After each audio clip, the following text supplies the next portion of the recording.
Assalamualaikum warahmatullahi wabarakatuh. Kita dari kelompok 4 studi Quran Hadis yang berjudul Kemukjizatan Al-Quran, yang beranggotakan 1. Lulu Fitriyah dengan NIM akhir 01. Nomor kedua Endang Fatimatul Zahra dengan NIM akhir 18. Dan yang ketiga Eva Fareha dengan NIM akhir 34. Berikut penyampaian materinya. Pengertian kemukjizatan Al-Quran.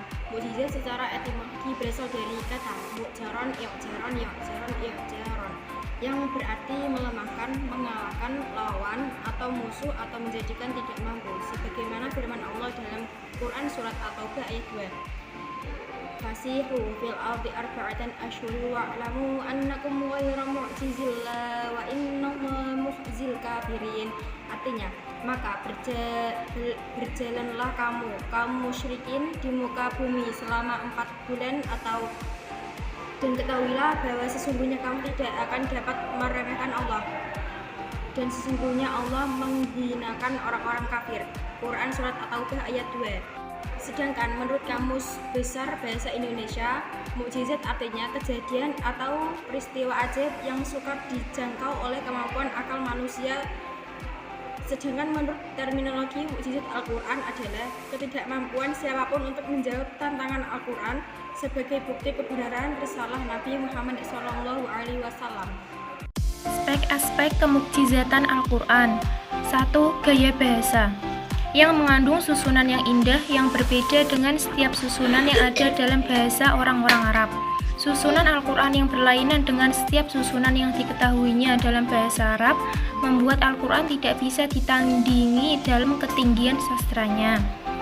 Yang kedua, adanya uslub atau susunan kalimat yang aneh yang berbeda dengan semua uslub-uslub bahasa Arab. Yang ketiga, segi i'jaz, sifat agung yang tidak mungkin bagi seorang makhluk untuk mendatangkan sesamanya. Yang keempat, undang-undang ilahi yang sempurna yang melebihi setiap undang-undang buatan manusia. Yang kelima, mengabarkan berita tentang hal-hal gaib. Yang keenam, memenuhi segala kebutuhan manusia. Yang ketujuh, berpengaruh kepada hati pengikut dan musuh. Yang kedelapan, terhindar dari kontradiksi.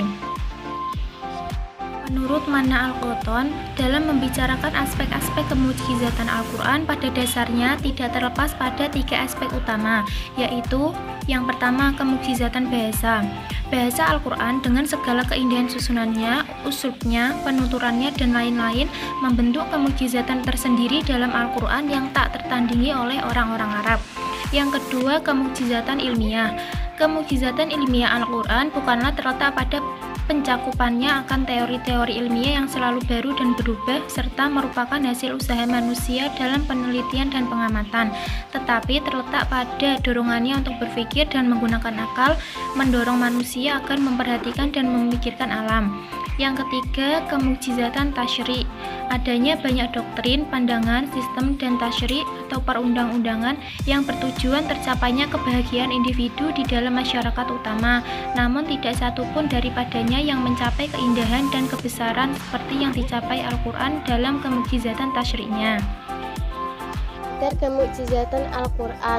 Yang pertama, golongan Mu'tazilah berpendapat bahwa kemukjizatan itu berkaitan dengan keseluruhan Al-Quran, bukan dengan sebagiannya atau dengan setiap surahnya secara lengkap.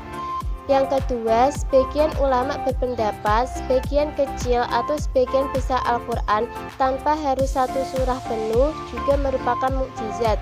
Allah berfirman dalam Quran surat At-Tur ayat 34, maka hendaklah mereka mendatangkan kalimat yang semisal Al-Quran itu jika mereka orang-orang yang benar. Yang ketiga, ulama lain berpendapat kemukjizatan itu cukup hanya satu surah lengkap, sekalipun itu pendek atau dengan ukuran satu surah, baik satu ayat maupun beberapa ayat. Perbedaan mukjizat Nabi Muhammad dengan Nabi yang lain. Pada umumnya, mukjizat yang diberikan kepada Rasul sebelum datang Nabi Muhammad adalah mukjizat hisi. Akan tetapi, mukjizat yang diberikan kepada Nabi Muhammad adalah kedua-duanya, yaitu mukjizat hisi dan maknawi. Yang hisi amat banyak, sedangkan yang maknawi adalah Al-Quran, yaitu mukjizat yang besar dan kekal.